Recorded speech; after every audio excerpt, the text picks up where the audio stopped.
धनीराम की अंजू और मंजू नाम की दो जुड़वा बेटियां थीं। अंजू बचपन से ही बहुत समझदार और होशियार थी। वो बचपन से ही घर के हर काम में अपनी माँ का हाथ बटाया करती थी। वहीं उसकी जुड़वा बहन मंजू हमेशा हर काम में काम चोरी करती थी।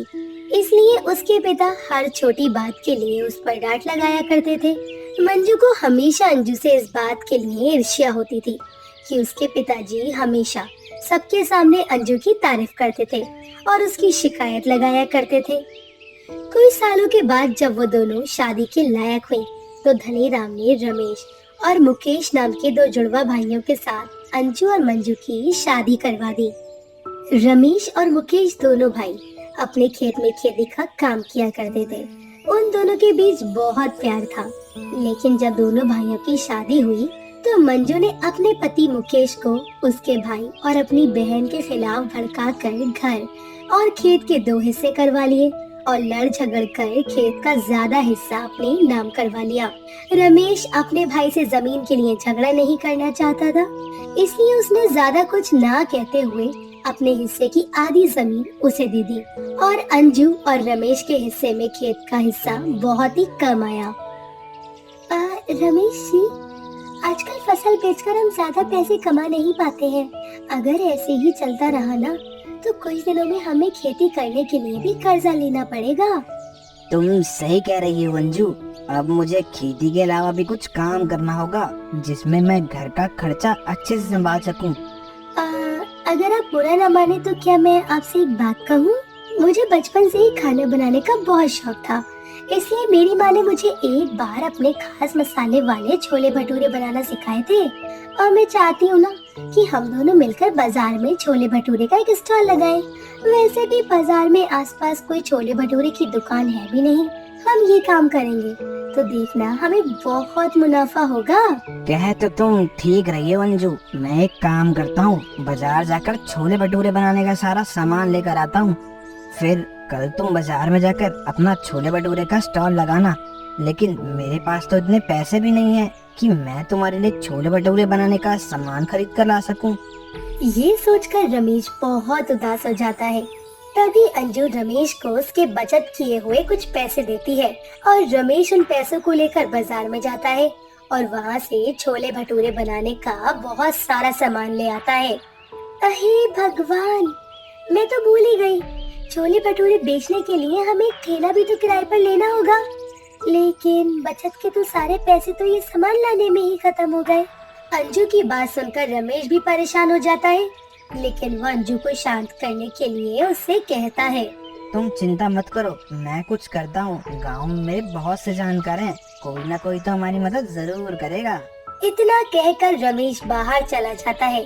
तभी उसे रास्ते में मनोहर काका मिलते हैं। रमेश को परेशान देखकर मनोहर काका उससे पूछते हैं, क्या हुआ रमेश बेटा, तुम इतने परेशान क्यों हो? कोई तकलीफ है तो मुझे बताओ, मैं तुम्हारी मदद करूँगा। मनोहर काका के पूछने पर रमेश उन्हें अपनी परेशानी बताता है। तभी मनोहर काका मुस्कुराते हुए रमेश से कहते हैं, अरे बेटा, तो इसमें भला इतना परेशान होने वाली कौन सी बात है? मेरे घर के आंगन में मेरा पुराना ठेला पड़ा है, तुम उसे ले जाओ। हाँ, थोड़ी मरम्मत करानी पड़ेगी, लेकिन तेरे काम हो जाएगा। मनोहर काका की बात सुनकर रमेश बहुत खुश होता है और वो मनोहर काका के ठेले को लेकर उसकी अच्छे से मरम्मत कर देता है। अगले दिन अंजू सुबह जल्दी उठकर छोले भटूरे बनाने में लग जाती है और रमेश भी छोले भटूरे बनाने में अंजू की मदद करता है और छोले भटूरे बनाकर अंजू अपना ठेला लेकर बाजार की ओर निकल जाती है और रमेश खेती करने अपने खेत की ओर निकल जाता है। बाजार में उसका ठेला लगते ही वहाँ उसके छोले भटूरे की खुशबू फैल जाती है और उस स्वादिष्ट खुशबू को ढूंढते हुए लोग उसके ठेले पर आने लगते हैं। वाह बहन जी वाह, क्या खुशबू है। जब इन छोले भटूरे की सुगंध इतनी अच्छी है तो ये खाने में कितने स्वादिष्ट होंगे। मुझे तो इन्हें देखकर ही मुंह में पानी आ रहा है। जरा जल्दी से एक प्लेट लगा दीजिए। हाँ हाँ, क्यों नहीं भैया, बस अभी देती हूँ।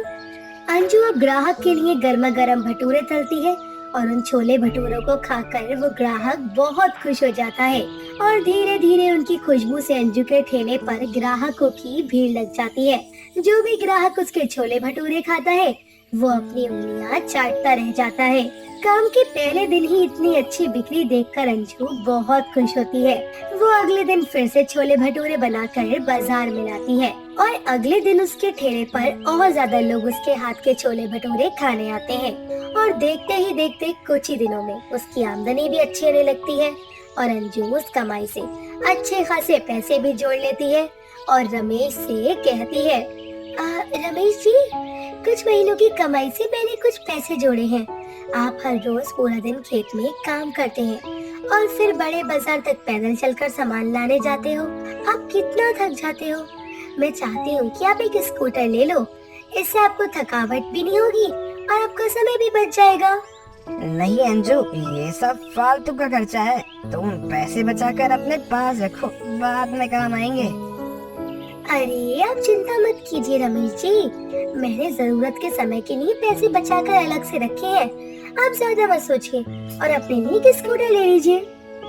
अंजू के बार बार कहने पर रमेश एक सेकंड हैंड स्कूटर ले लेता है और बचे हुए पैसों की एफडी करा के बैंक में जमा करा देता है। कुछ महीनों में अंजू और रमेश की इतनी तरक्की देखकर मंजू बिल्कुल भूल जाती है और अपने पति मुकेश से कहती है, आखिर कब तक हम ये खेती करके इस थोड़ी सी कमाई में गुजारा करेंगे। अरे अंजू और रमेश भाई साहब को देखो, कैसे कुछ ही महीनों में उन्होंने इतनी तरक्की कर ली। अब तो रमेश भैया ने अपने लिए एक स्कूटर भी ले लिया है और एक आप हो जो अपने लिए आज तक एक साइकिल भी नहीं ले पाए हैं। मैं तो कहती हूँ कि मैं भी बाजार में अपना एक छोले भटूरों का स्टॉल लगा ही लेती हूँ और तो और मैं अंजू से भी स्वादिष्ट छोले भटूरे बनाती हूँ। देखना, मेरे हाथ के छोले भटूरे खाकर कोई भी उसके हाथ के छोले भटूरे नहीं खाएगा। आप एक काम करो, मुझे छोले भटूरे बनाने का सारा सामान और एक ठेला लाकर दे दो। कल से मैं भी छोले भटूरे बनाकर ना बाजार में अपना ठेला लगाऊंगी। मंजू की बातें सुनकर मुकेश भी छोले भटूरे का ठेला खोलने के लिए तैयार हो गया, लेकिन मंजू ने खेती बाड़ी से कमाए पैसों में से भी थोड़े से पैसे की भी बचत नहीं की थी।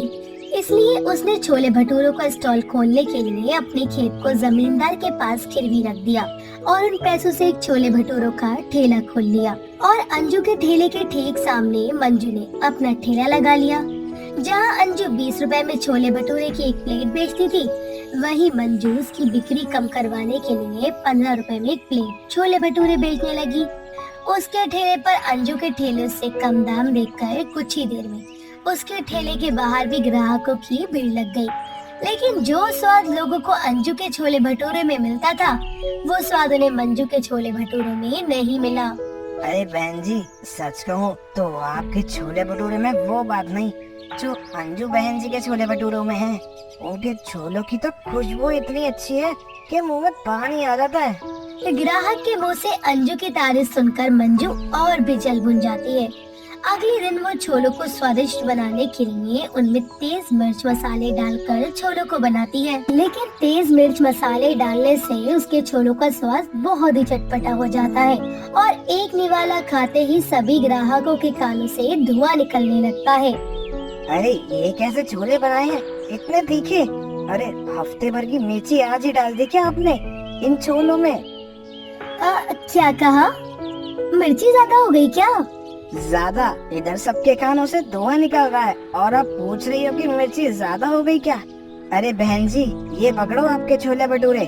आपके 15 रुपए के धुआं निकालने वाले छोले भटूरे से तो अच्छा है मैं 20 रुपए देकर अंजू दीदी के हाथ के छोले भटूरे खाऊं। उनके हाथ में जो स्वाद है वो किसी के हाथ में नहीं। अरे सही कह रहे हो भैया, अंजू भले ही एक प्लेट छोले भटूरे के 20 रुपए लेती है, लेकिन उसके छोले भटूरे पूरे गांव में सबसे स्वादिष्ट हैं। इतना कहकर सभी ग्राहक वहां से चले जाते हैं और अंजू की दुकान से छोले भटूरे खरीद कर खाने लगते हैं। ये देखकर तो अंजू का गुस्सा 7वें आसमान पर चढ़ जाता है और वो अगले दिन सुबह सुबह अंजू की खिड़की से उसके घर के अंदर झांकने लगती है और जैसे ही अंजू खेत से कोई सब्जियां लेने जाती है, वैसे ही मौका देखकर मंजू उसके छोलों में खूब सारी मिर्ची मिला देती है। अंजू घर आकर अपने छोले भटूरे लेकर बाजार में बेचने चली जाती है। तभी एक ग्राहक उसके ठेले पर आता है लेकिन वो छोले भटूरे खाते ही उसके पसीने छूट जाते हैं। अरे ये क्या खिला दिया भगवान, इतनी मिर्ची, पानी पानी। ग्राहक की हालत देखकर अंजू से पानी देती है और जब वो अपने छोलों को चख कर देखती है तो उसकी आंखों से पानी आ जाता है। हे भगवान, ये कैसे हो गया? मैंने तो छोलों में इतनी मिर्च डाली ही नहीं थी, तो फिर ये इतने तीखे कैसे हो गए? मुझे कुछ भी करके इनका स्वाद ठीक करना होगा।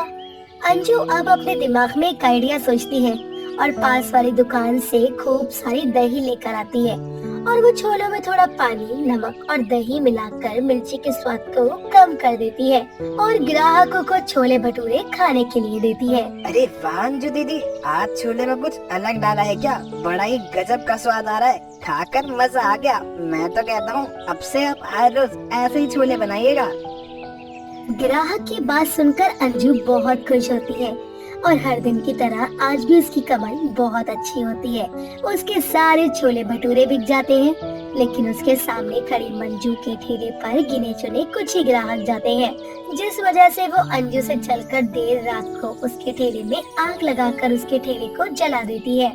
सुबह जब अंजू उठकर अपने आंगन में जाती है तो अपने ठेले की ऐसी हालत देखकर उसे बहुत दुख होता है और वो अपने घर के अंदर परेशान होकर बैठ जाती है और आज छोले भटूरे बेचने के लिए बाजार भी नहीं जाती। तभी वो शाम को दौड़ती हुई मंजू अंजू के पास आती है और जोर जोर से रोने लगती है। क्या हुआ मंजू, तू इस तरह से क्यों रो रही है? अंजू दीदी, मैंने आपसे जलकर पहले तो आपके छोलों को खराब करने की कोशिश की और जब मेरी वो तरकीब काम नहीं आई ना तो मैंने आपके ठेले को ही आग लगा दी। इसलिए मेरे गुनाहों की सजा आज मुकेश जी को मिल रही है। उनकी तबीयत अचानक खराब हो गई। डॉक्टर ने कहा है उनका ऑपरेशन करना होगा जिसमें 5 लाख का खर्चा है। मेरे पास तो इतने पैसे भी नहीं है मैं उनका इलाज करा सकूं। तुमसे जलकर मैंने जो छोले भटूरों का ठेला खोला था ना, उसके लिए मैंने हमारी जमीन तक गिरवी रख दी थी। मंजू की ये बातें सुनकर अंजू को बहुत दुख होता है, लेकिन वो बड़ा दिल रखकर उससे कहती है, मंजू जो हुआ सो हो गया, तुम चिंता मत करो। मुकेश भैया का इलाज मैं और रमेश जी करवाएंगे। हमने बचत करके जो भी पैसा जोड़ा है ना, हम उसे डॉक्टर की फीस भर देंगे और अगर उसके बाद भी पैसे कम पड़े तो हम अपना खेत बेच देंगे, लेकिन मुकेश भैया को कुछ भी नहीं होने देंगे। अंजू की बात सुनकर मंजू की आंखों में आंसू आ जाते हैं। एक साथ इतने सारे पैसों का इंतजाम करने के लिए रमेश अपना खेत बेच देता है और हॉस्पिटल में मुकेश के ऑपरेशन के लिए 5 लाख रुपए जमा करवा देता है। ये सब देखकर मंजू को अपनी करनी पर बहुत पछतावा होता है और वो अंजू और रमेश से उसकी करने के लिए माफी मांगती है। अंजू और रमेश भी बड़ा दिल रखकर उसे माफ कर देते हैं और राकेश के ठीक होने के बाद वो सभी मिलजुल कर एक साथ रहने लगते हैं और अब दोनों बहनें मिलकर बाजार में अपने छोले भटूरों का स्टॉल लगाती और अंजू मंजू छोले भटूरे वाली के नाम से मशहूर हो जाता है।